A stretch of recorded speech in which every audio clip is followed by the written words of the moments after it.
कल हमने मध्य बिंदु का निर्देशांक ज्ञात करने का सूत्र हमने व्युत्पत्ति उसका किया था कि एक रेखाखंड के में अगर कोई मध्य बिंदु है, रेखाखंड के मध्य बिंदु का निर्देशांक हम कैसे ज्ञात करते हैं। रेखाखंड के मध्य बिंदु का निर्देशांक, तो उसमें हमने क्या सूत्र हमको प्राप्त हुआ था, x equal to x1 plus x2 upon 2, y is equal to y1 plus y2 upon 2। तो मैं एक प्रश्न ले रहा हूं जो कि मध्य बिंदु के निर्देशांक से संबंधित है।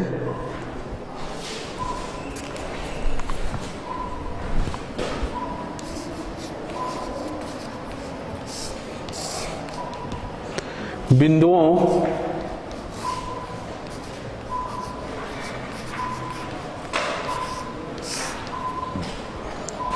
एक, 4 तथा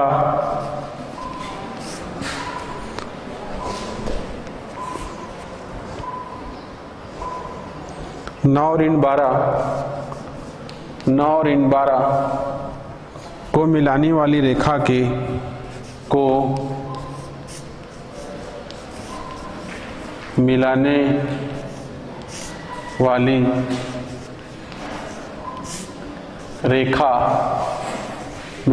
रेखा के मध्य बिंदु के निर्देशांक, रेखा के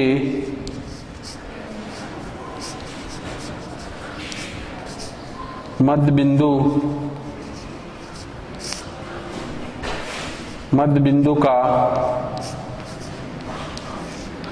निर्देशांक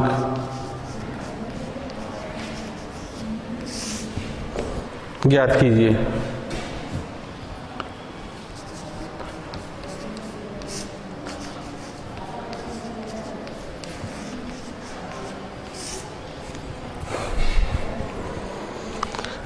बिंदुओं 1, 4 तथा 9 ऋण 12 को मिलाने वाली रेखा के मध्य बिंदु का निर्देशांक ज्ञात कीजिए।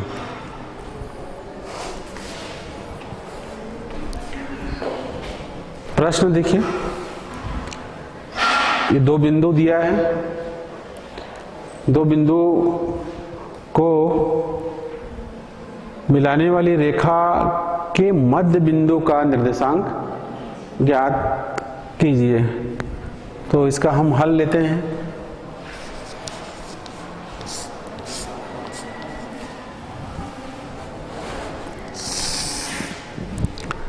जो पहला बिंदु है उसको हम A मान लेते हैं, पहला बिंदु को, जिसका निर्देशांक दिया गया है 1 और 4। दूसरा बिंदु जिसको हम B मान लेते हैं, जिसका निर्देशांक है 9 ऋण 12।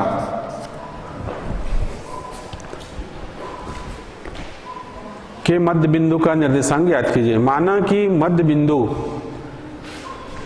ये जो रेखाखंड है इसका मध्य बिंदु हम मान लेते हैं, माना कि इसका मध्य बिंदु C है, इसका मध्य बिंदु C है, जिसका निर्देशांक x और y है, जिसका निर्देशांक x और y है। तो हमें बिंदु C के निर्देशांक ज्ञात करना है, बिंदु C का निर्देशांक ज्ञात करना है। तो ये देखिए, अगर यदि C मध्य बिंदु है तो ये दूरी A से लेकर C तक की दूरी और C से लेकर B तक की दूरी, ये दूरियां आपस में क्या होंगी, ये दूरियां आपस में क्या होगी, समान होंगी। C अगर मध्य बिंदु है, C यदि मध्य बिंदु है तो यहाँ से यहाँ तक की दूरी ये और यहाँ से यहाँ तक की दूरी, ये दोनों दूरियां आपस में क्या होंगी, बराबर होगी। ये दूरी और ये दूरी आपस में बराबर होगी। यहाँ पे हमें बिंदु C का निर्देशांक ज्ञात करना है, तो हम इसका सूत्र जानते हैं, मध्य बिंदु का निर्देशांक ज्ञात करने का सूत्र हम जानते हैं। मध्य बिंदु का x निर्देशांक हम कैसे ज्ञात करते हैं, इसके लिए क्या सूत्र है? इसके लिए सूत्र है x निर्देशांक ज्ञात करने के लिए x बराबर x1 प्लस x2 अपान 2, ये इसका सूत्र है x निर्देशांक ज्ञात करने का। मध्य बिंदु किसी रेखाखंड के मध्य बिंदु का x निर्देशांक ज्ञात करने का ये सूत्र है। तो यहाँ पे जो बिंदु A है इसको हम x1 y1 मान लेते हैं, इसके निर्देशांक को, इसके निर्देशांक को हम मान लेते हैं x1 y1, और ये जो बिंदु है इसके निर्देशांक बिंदु B है, इसके निर्देशांक को हम मान लेते हैं x2 और y2। तो देखिए यहाँ पे x1 बराबर क्या होगा, यहाँ x1 बराबर 1, x1 बराबर 1, y1 बराबर 4, x2 बराबर 9, y2 बराबर ऋण 12। ये हो गया है x1 y1 x2 y2 का मान। x1 बराबर 1, y1 बराबर 4, x2 बराबर 9 और y2 बराबर ऋण 12। तो हम क्या करेंगे, ये जो सूत्र है इस सूत्र में हम मानों को रखेंगे, तो ये हो जाएगा हमारा, इसलिए x बराबर x1 का मान कितना है, x1 का मान 1 है, ये हम यहाँ पे रखते हैं, प्लस धन x2 का मान 9, ये अपान 2, तो 9 और 1 10, 10 बटा 2, 10 बटा 2, 10 को 2 से भाग कीजिए, 10 को 2 से भाग करेंगे तो हमें क्या प्राप्त होगा, 5, 2 एकम 2, 2 पंचे 10, ये हमें प्राप्त हो गया x निर्देशांक, x बराबर 5। या इसको हम दूसरी तरीके से x निर्देशांक, मध्य बिंदु के x निर्देशांक को हम दूसरे तरीके से क्या कहते हैं, इसको कहते हैं भुजों का योग, भुजों का योग बटा 2 x निर्देशांक के लिए, और y निर्देशांक के लिए कोटियों का योग बटा 2। इस तरीके से भी हम उसको याद रखते हैं। अब यहाँ पे देखिए, ये हो गया हमारा x निर्देशांक। अब हम ज्ञात करेंगे इसका y निर्देशांक ज्ञात करेंगे।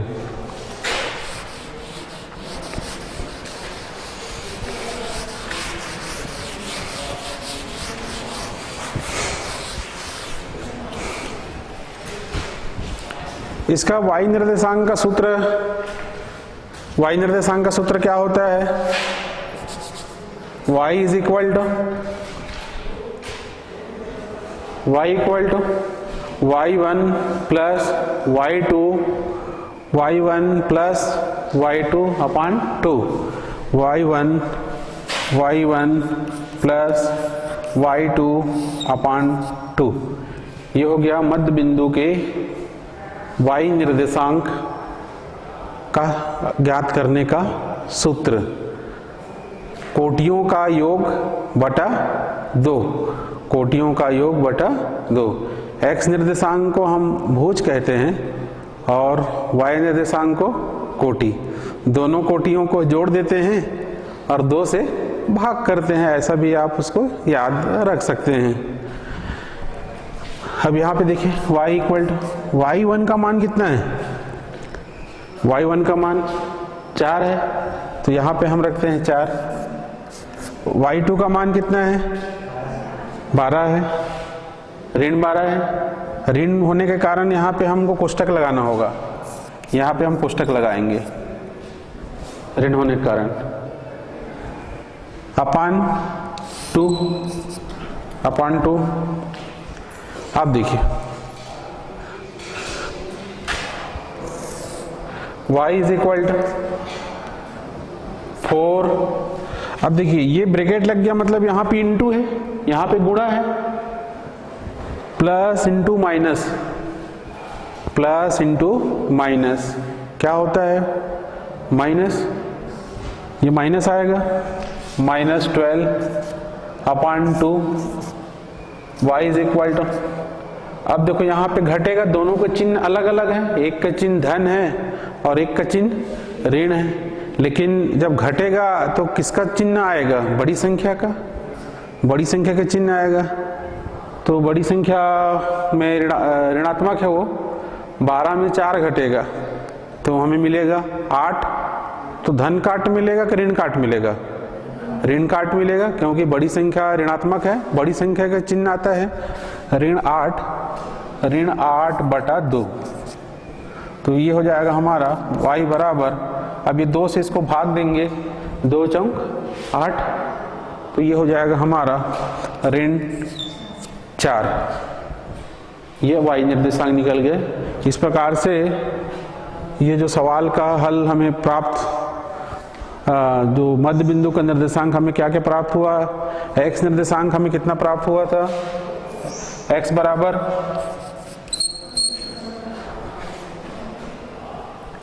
x निर्देशांक और फिर ये y निर्देशांक, ये हो गया मध्य बिंदु के निर्देशांक। ये हमारा सवाल का ये हल हो गया।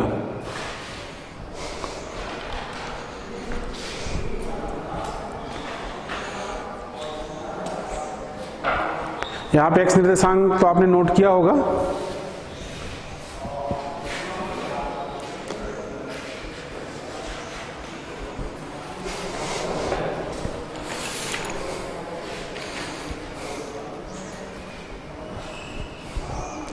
तो हमारा x निर्देशांक था x बराबर 5 और y निर्देशांक y बराबर ऋण 4। ये हो गया हमारा आंसर हो गया। इसको हम इस तरीके से लिखते हैं 5 ऋण 4, ये x निर्देशांक 5 और y निर्देशांक ऋण 4।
अगला प्रश्न मैं ले रहा हूं,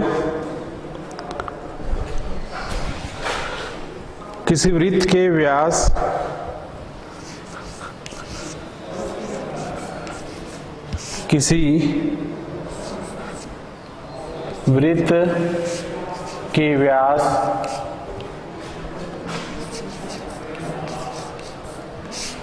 का एक सिरा 5 शून्य का एक सिरा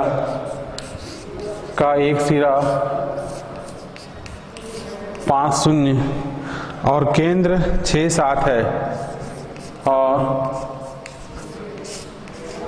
केंद्र 6 7 है, निर्देशांक है ये तो दूसरे सिरे का निर्देशांक ज्ञात कीजिए है, तो दूसरे सिरे का निर्देशांक ज्ञात कीजिए।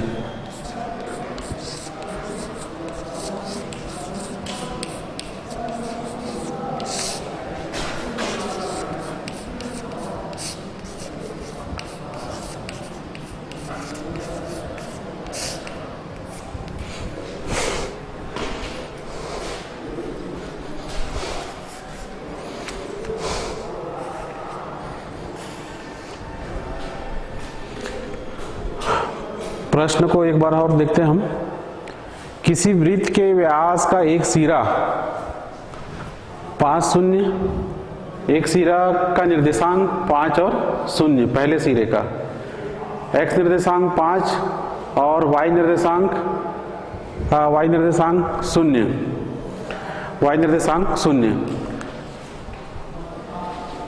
हमारा दूसरा, और वृत्त का जो केंद्र है, वृत्त का जो केंद्र है वो है 6, 7 है। तो दूसरे सिरे का निर्देशांक हमें ज्ञात करना है।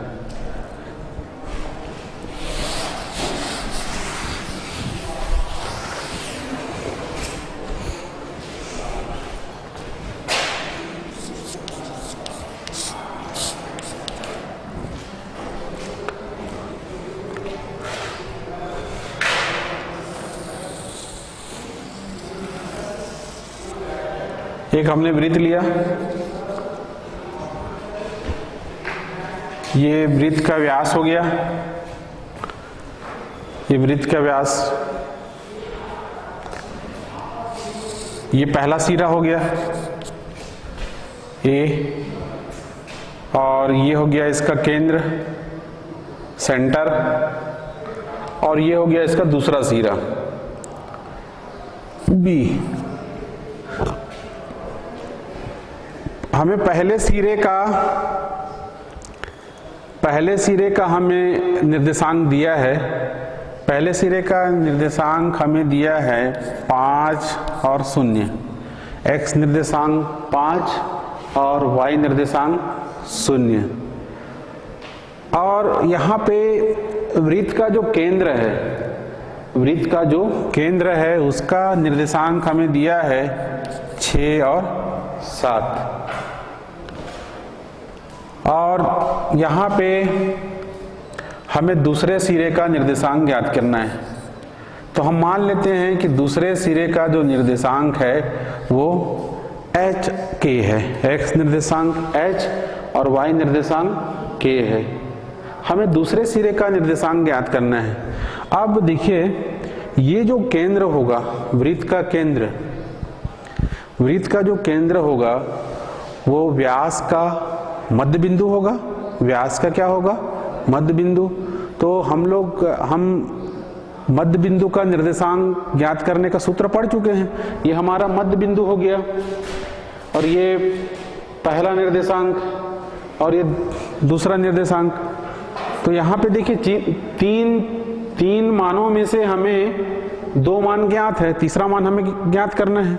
हम जानते हैं मध्य बिंदु का जो निर्देशांक, मध्य बिंदु का जो निर्देशांक का सूत्र होता है, ये होता है x बराबर x1 प्लस x2 अपान 2। पहले निर्देशांक को हम लेके चलते हैं x1 y1, दूसरे निर्देशांक को हम लेते हैं x2 y2, दूसरे निर्देशांक को हम x2 y2, और जो मध्य बिंदु का निर्देशांक होता है उसे हम लेते हैं xy, उसे क्या लेते हैं xy। तो ये हमें ये अज्ञात है, दूसरा 2 निर्देशांक है। तो x का स्थान पे कितना है? 6। x के स्थान पे कितना है? 6। जैसे कि हम जान चुके हैं कि ये जो वृत्त का जो केंद्र होगा वो व्यास का क्या होगा? मध्य बिंदु होगा। व्यास का क्या होगा? मध्य बिंदु होगा। व्यास आप जानते हैं मध्य बिंदु वृत्त के केंद्र से गुजरने वाली रेखा होती है। अब यहाँ पे देखिए x1 5, x2 h/2, अब इसको हम तिर्यक गुणा कर देते हैं, 6 दूनी 12, 5 धन h, तो ये हो जाएगा implies that 12 minus 5 is equal to h। चर राशि को एक तरफ और अचर राशि को एक तरफ लिखते हैं। जब समीकरण को हम हल करते हैं तो ये अचर राशि है उसको एक तरफ लिखते हैं और चर राशि को दूसरे तरफ। ये 12 में 5 गया 7, ये h। अब इसको हम इस प्रकार से भी लिख सकते हैं 7 बराबर h, तो h बराबर 7, दोनों का अर्थ एक ही है, कोई अलग चीज नहीं, वो h बराबर 7। अब ये हमें x निर्देशांक ज्ञात हो गया, दूसरे सिरे का x निर्देशांक हमें ज्ञात हो गया। इसके पहले जो हमने सवाल हल किया था उसमें क्या निकाला था, x का मान निकाला था, हमने x का मान निकाला था, मध्य बिंदु का निर्देशांक ज्ञात किए थे। लेकिन यहाँ पे थोड़ा अलग है, हमें मध्य बिंदु का निर्देशांक ज्ञात है और एक सिरे का, उसकी सहायता से हमें क्या करना है, दूसरे सिरे का निर्देशांक हमें ज्ञात करना है। देखिए यहाँ पे 3 मान है, x, x1 और x2। अगर 3 मान में से अगर हमको 2 मान ज्ञात होगा तो हम तीसरा मान ज्ञात कर सकते हैं। अब हम इसके बाद लेते हैं y निर्देशांक, मध्य बिंदु का y निर्देशांक, उसको लगा के हम दूसरे सिरे का y निर्देशांक ज्ञात करेंगे। y निर्देशांक के लिए सूत्र होता है y is equal to y1 plus y2 upon 2। अब देखिए y इक्वल टू क्या दिया है 7, y इक्वल टू क्या दिया है 7, y1 हमें दिया है 0, y2 k upon 2 is implies that ये इधर क्रॉस मल्टीप्लाई हो जाएगा, ये क्रॉस मल्टीप्लाई हो जाएगा, तिर्यक गुणा हो जाएगा, 7 दूनी 14 इज इक्वल टू 0 प्लस के, तो ये हो गया is implies that 14 is equal to K, 0 plus K होगा, एंड देयरफॉर इसलिए k is equal to 14, k बराबर 14। ये हो गया अज्ञात सिरा का निर्देशांक। अज्ञात सिरा का निर्देशांक ये b h के, ये हमें क्या मिला, पहला निर्देशांक h इक्वल टू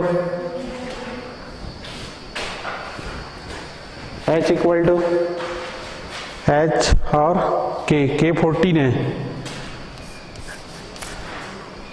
है,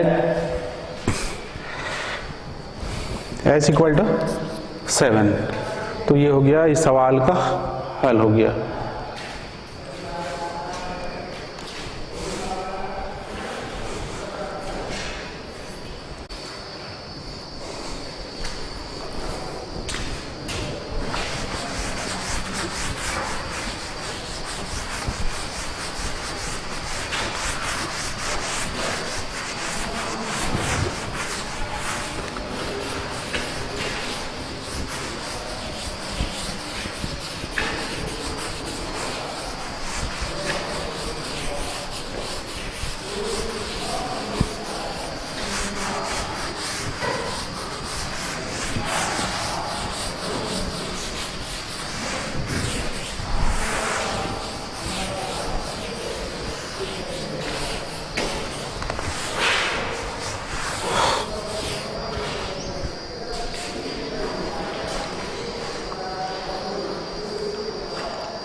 अगला हमारा टॉपिक है त्रिभुज का क्षेत्रफल ज्ञात करना। निर्देशांक ज्यामिति की सहायता से हम त्रिभुज का क्षेत्रफल ज्ञात कर सकते हैं यदि त्रिभुज के तीनों शीर्षों के निर्देशांक यदि हमें दिए गए हों तो हम त्रिभुज का क्षेत्रफल ज्ञात कर सकते हैं। इसका सूत्र मैं आपको बता रहा हूं अभी।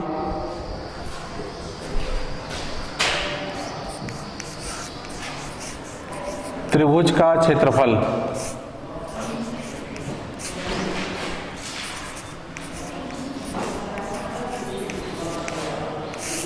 ज्ञात करना।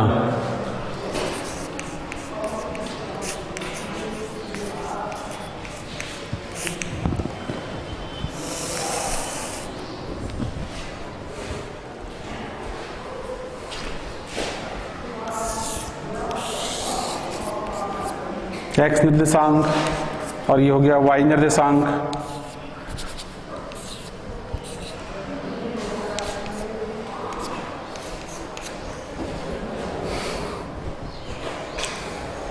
हमारे पास एक त्रिभुज है ए बी सी, इसके शीर्ष हैं, ए बी सी इसके शीर्ष। माना कि शीर्ष ए का निर्देशांक x1 y1, शीर्ष बी का निर्देशांक x2 y2 और शीर्ष सी का निर्देशांक x3 y3 है। यदि एक त्रिभुज के तीनों शीर्षों के निर्देशांक हमें दिए गए हों तो हम त्रिभुज का क्षेत्रफल ज्ञात कर सकते हैं। उसके लिए एक सूत्र दिया गया है, वो सूत्र मैं पहले आपको बता रहा हूँ, उसके बाद उससे संबंधित सवाल देखेंगे। त्रिभुज ABC का क्षेत्रफल, त्रिभुज ABC का क्षेत्रफल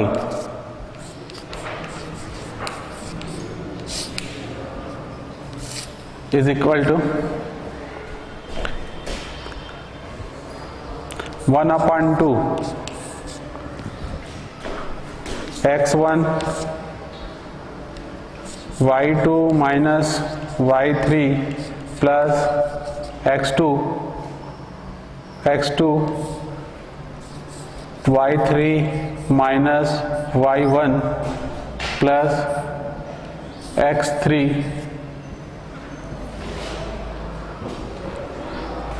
इसको हम थोड़ा सा यहाँ पे नीचे लिख देते हैं।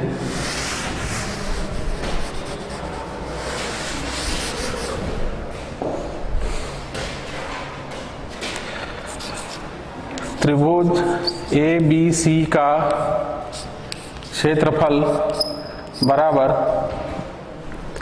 1/2 कोष्ठक में x1 y2 minus y3 plus x2 y3 minus y1 plus x3 y1 minus y2, ये कोष्ठक बन। ये सूत्र है। त्रिभुज के यदि तीनों शीर्षों के निर्देशांक दिए गए हों तो हम इस सूत्र के द्वारा त्रिभुज का क्षेत्रफल ज्ञात कर सकते हैं। इस सूत्र को याद करने का एक तरीका है, हम एक चक्री क्रम में चलते हैं। ये देखिए इस तरीके से 1 के बाद 2, 2 के बाद 3, ये ऐसा। आपको इसमें ये ध्यान रखना होगा कि कोष्ठक के बाहर x वाले पद आएंगे, कोष्ठक के बाहर x वाले पद और कोष्ठक के अंदर y वाले पद, और ये चक्री क्रम ऐसे चलेगा। जैसे देखिए 1 के बाद क्या आएगा, 2 के बाद 3। इस बात को आपको ध्यान में रखना होगा कि कोष्ठक के बाहर x वाले पद और कोष्ठक के अंदर y वाले पद, और आपको चक्री क्रम में चलना है। तो ये सूत्र बहुत आप आसानी से इसको याद रख सकते हैं। देखिए त्रिभुज ABC का क्षेत्रफल 1/2 x1, 1 के बाद क्या आएगा 2 के बाद 3, तो ये y2 माइनस y3 लिखेंगे इसको, प्लस कोष्ठक के बाहर मैंने बोला x वाले पद, x1 आ चुका है तो उसके बाद क्या आएगा x2 आएगा। अब 2 के बाद क्या आएगा 3, तो 2 के बाद 3, ये चक्री क्रम में चलेगा ऐसा। 2 के बाद 3 के बाद क्या आएगा 1, 3 के बाद क्या आएगा 1, 3 के बाद 1, तो ये y3 माइनस y1। इस तरीके से अगर आप याद रखेंगे तो आप इसको कभी नहीं भूलेंगे। ये सूत्र बहुत इजीली आपको याद रहेगा। x3 2 आ चुका है तो 3 के बाद क्या आएगा 1 आएगा, 3 के बाद 1 तो इसमें y वाले पद आने हैं तो y1 आएगा, और 1 के बाद क्या आएगा 2 माइनस y2। इस प्रकार से हम इसको याद रख सकते हैं। ये हो गया यदि कोई त्रिभुज ABC उसके तीनों शीर्षों के निर्देशांक हमें दिए गए हैं तो हम इस सूत्र के द्वारा उस त्रिभुज का क्षेत्रफल ज्ञात कर सकते हैं। अब इससे संबंधित एक आध सवाल मैं लेता हूं।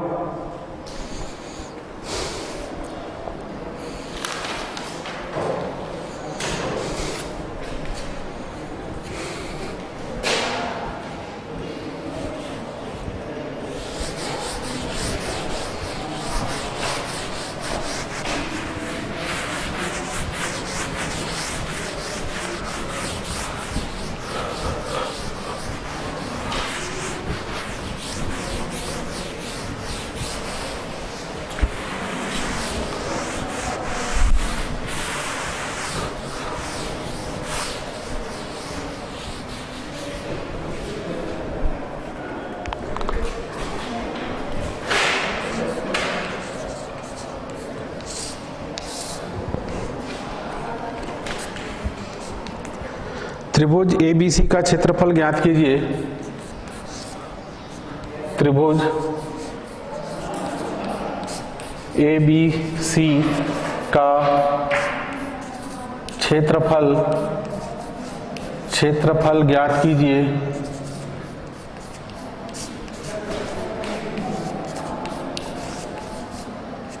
क्षेत्रफल ज्ञात कीजिए जिसके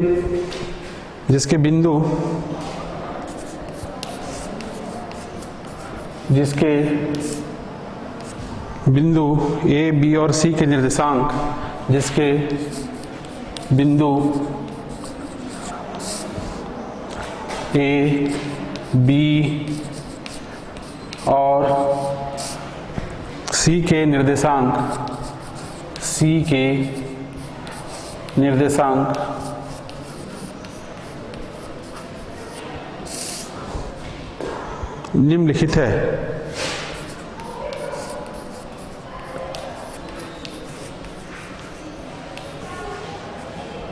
निम्नलिखित है।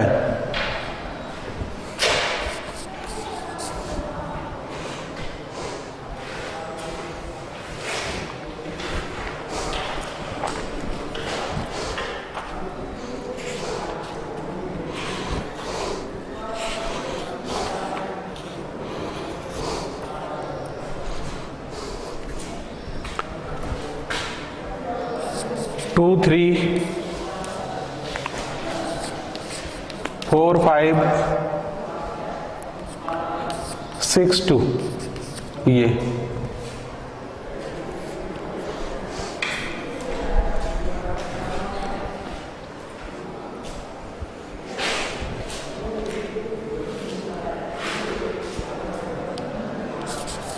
x1 y1 x2 y2 x3 y3, यहीं से हम हल ले लेते हैं।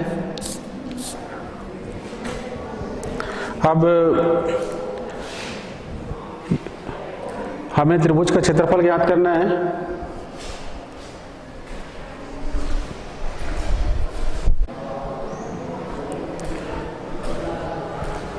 तो ये जो पहला निर्देशांक जो दिया गया है उसको हम बिंदु A का मान लेते हैं, ये बिंदु B और ये बिंदु C। तो ये हो जाएगा बिंदु A का निर्देशांक 2 3, B 4 5, C 6 2। जैसे इसको हम लिख चुके हैं x1 y1 x2 y2 x3 y3।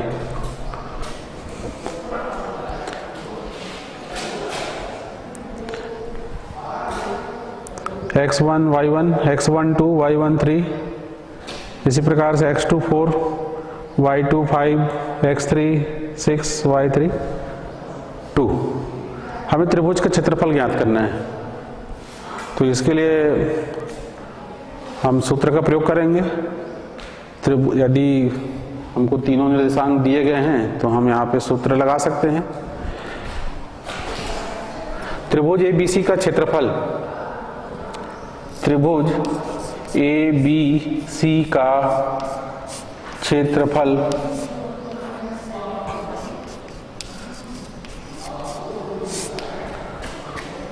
बराबर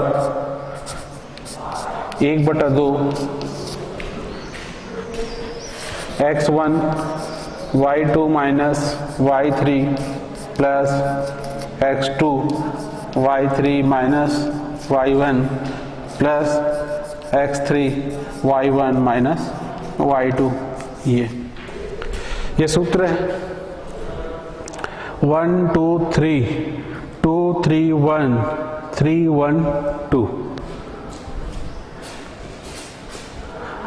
x2 y3 माइनस y1, 2 के बाद 3, 3 के बाद 1, 1 के बाद 2।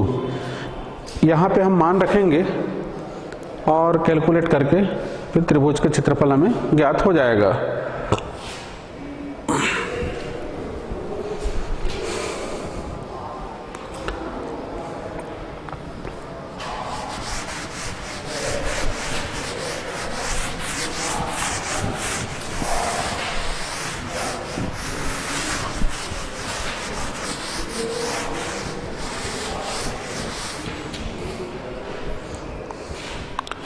त्रिभुज ABC का क्षेत्रफल, त्रिभुज ABC का क्षेत्रफल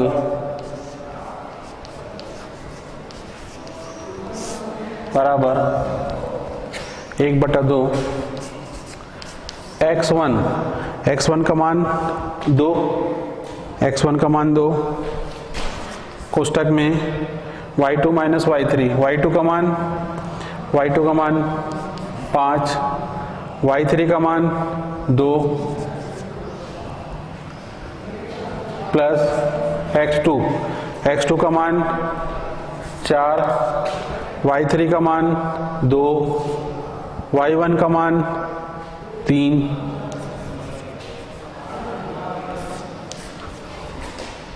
x3 का मान 6, y1 का मान 3, y1 का मान 3, y2 का मान 5। ये x1 y1 x2 y2 x3 y3 का मान हमने सूत्र पे रख दिया। अब इसको हम कैलकुलेट करेंगे, बराबर 1/2 2 5 माइनस 2, 5 में 2 गया 3, 4 2 माइनस 3 ये हो जाएगा -1 plus y2 minus y3, y2 5 y3 2 plus 6 3 minus 5 minus 2।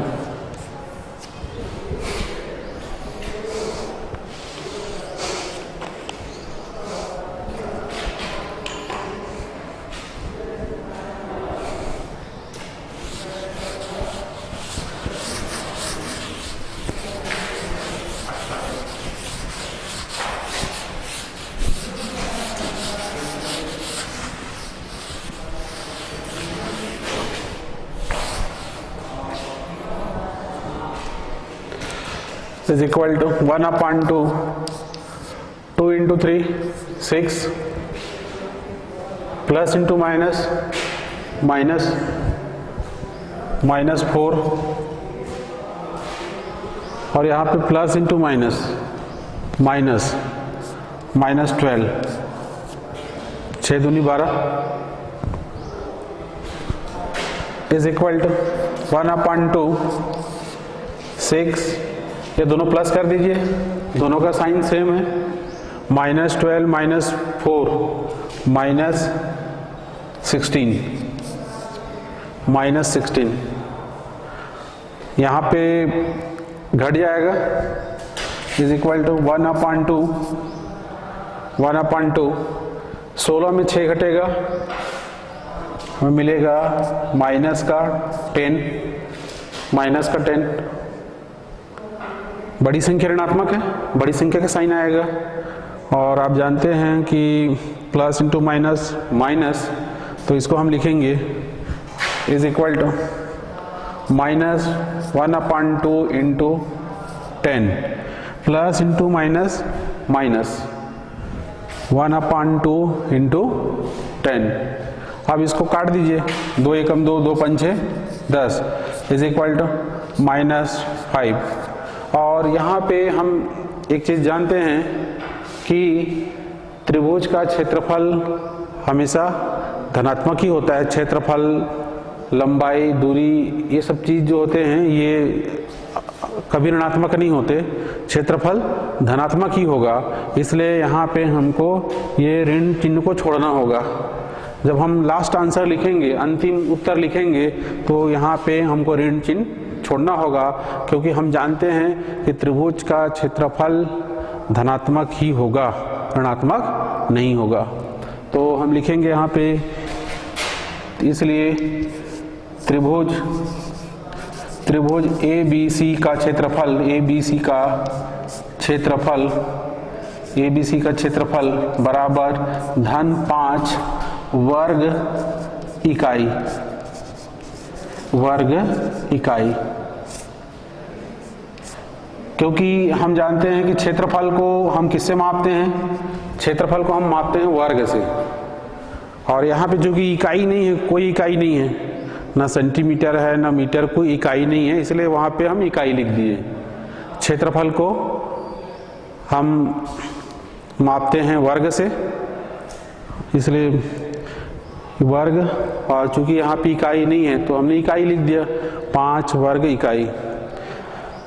तो इस प्रकार का जो भी सवाल आएगा त्रिभुज का क्षेत्रफल ज्ञात करने वाला, उसमें हम सूत्र का प्रयोग करेंगे, और सूत्र में हम x1, y1, x2, y2, x3, y3 का मान रख के, उसको कैलकुलेट करके, उसको गणना करके हम त्रिभुज का क्षेत्रफल ज्ञात कर लेंगे।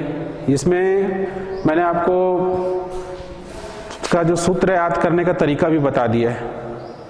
उसमें एक चक्री क्रम में चलता है, कोष्टक के अंदर y वाले पद होते हैं और कोष्टक के बाहर x वाले पद होते हैं। इस तरीके से उसको आपको याद रखना है।